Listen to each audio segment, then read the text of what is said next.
Major general doctor जेके बंसल। जेके बंसल साहब, आपका बहुत इस्तकबाल है सलाम टीवी पर और लगातार इस जंग को लेकर आपसे हर दिन बात होती है। जिस तरह से चीजें सामने आ रही हैं, अब इजराइल में ही बेंजामिन नेतन्याहू के खिलाफ आवाज उठने लगी है। एक तरफ हम कह रहे थे कि हिटलर से कंपैरिजन करना सही नहीं है, लेकिन अब इजराइल की आवाम भी खुद हिटलर से कंपैरिजन कर रही है बेंजामिन नेतन्याहू की।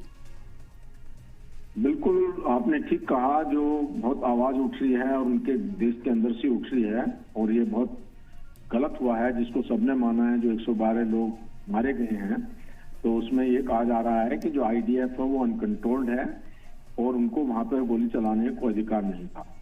और इसी वजह से जो है अभी जो मॉडरेट लीडर हैं उनके, जो बेनी गांज, वो गए हैं यूएस, तो वो इस चीज से डिफर कर रहे हैं। वो एक मॉडरेट टाइप के नेता हैं और जो अमेरिका भी इस चीज के खिलाफ है कि अभी जो जिस तरह की चीजें हो रही हैं, युद्ध विराम के लिए चाहता है अमेरिका और वहां पे एड्स पहुंचनी चाहिए, और मदद के लिए अमेरिका ने फूड पैकेट्स भी गिराए हैं ऊपर से। हालांकि उनमें से कुछ फूड पैकेट्स जो वो समुद्र के अंदर जा गिरे हैं।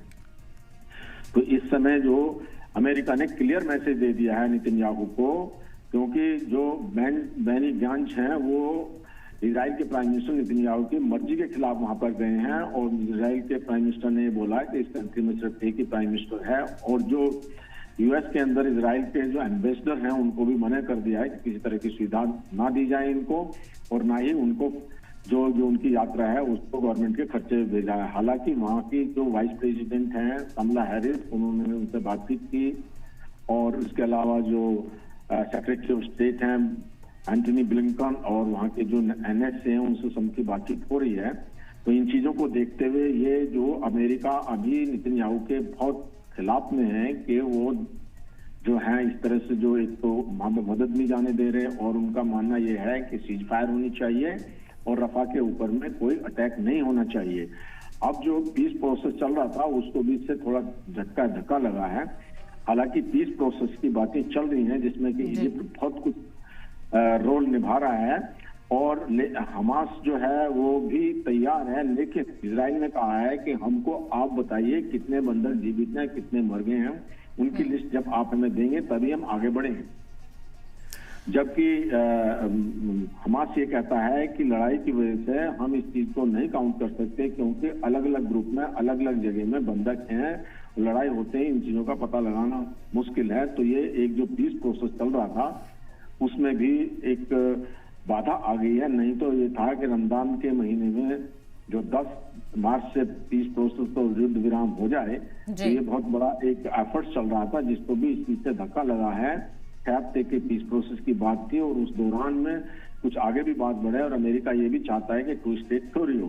तो इन चीजों को सबको देखते हुए ये एक इजराइल के प्राइम मिनिस्टर को बिल्कुल उन्होंने जो ये गोली चलाई है, जिससे गोली चलाने के बाद में जब 112 लोग यहाँ पे मरे, तो हमास के जो हमास हैं उन्होंने भी 5 जो थे कैदी उनको गोली मार दिया इस वजह से गुस्से में आकर के। तो एक जो है लड़ाई चल रही है जिससे कि जो लोग हैं उनका ख्याल नहीं किया जा रहा। अगर नेतन्याहू का कह जरूर रहे हैं कि उनको प्रायोरिटी है, लेकिन बंदूकों की कोई प्रायोरिटी नहीं है। जी बिल्कुल, कहीं ना कहीं, और जिस तरह से देखा जाए इजराइल में भी मुखालफत देखने को मिल रही है, और 5 महीने का वक्त जेके बंसल साहब यहाँ पर हो चुका है, किसी का भी दबाव काम नहीं आ रहा। जिस तरह से बेंजामिन नेतन्याहू ने कहा था कि हमास का खात्मा ही अवलीन तरजीह, लेकिन क्या आवाम जो कह रही है कि ना तो नेतन्याहू को इजराइल के लोगों की फिक्र है, ना ही जो उसके हॉस्टेजेस वहां पर हैं उनकी फिक्र यहाँ पर नजर आ रही है।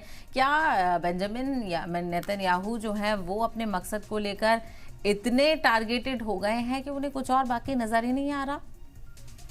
देखिए, नेतन्याहू और जो राइट विंग के जो अब कुछ उनके साथ में उनके मंत्री हैं, जिसमें फाइनेंस मिनिस्टर भी है, और जो राइट विंग की ये एक्सट्रीम गवर्नमेंट है, और ये कहा गया है कि इसमें अगर इलेक्शन हो तो इनको बहुत कम सीटें मिलेंगी, सिर्फ 17 सीटें मिलेंगी, जबकि जो अपोजिशन नेशनल यूनिटी पार्टी के अपोजिशन बेनी गांज हैं उनको 39 सीट्स मिल जाएंगी। ये जो अभी इनका एक मकसद ये भी है कि उन्होंने इसको एक मौका तलाश लिया है, जो इजराइल गवर्नमेंट ने, कि इस बहाने अब जब स्टार्ट हो गया है तो फलस्तीनियों को जो उनके गाजा पट्टी से बाहर निकाल दिया जाए। इसी वजह से रफा में वो हो गए हैं, और आगे जो है उनका प्रेशर ये चल रहा है नेतन्याहू कि गवर्नमेंट का कि उनको मिस्र में भेज दिया जाए। हालांकि मिस्र इस चीज को अपोज कर रहा है और मिस्र ने भी अपनी फौजें तैनात कर दी हैं कि वो इस तरह की कोई चीज को एक्सेप्ट नहीं करेंगे। तो ये जो एक नेतन्याहू ही नहीं, कुछ जो उनकी गवर्नमेंट के अंदर में जो बहुत ही एक्सट्रीम राइट विंग के लोग हैं वो सब मिलकर ऐसा कर रहे हैं। वो जो बैनी गांज हैं जो अपोजिट पार्टी के हैं वो मॉडरेट किस्म के, जो उनकी जो नेचर है वो मॉडरेट है कि जो भी एक समझौता करके बातचीत से मामले को सुलझाया जाए, इस तरह की बात वो समझ रहे हैं। हालांकि ये बात जरूर है कि कोई विशेष एफर्ट्स नेतन्याहू ने अपने बंधकों को छुड़ाने के लिए नहीं किया।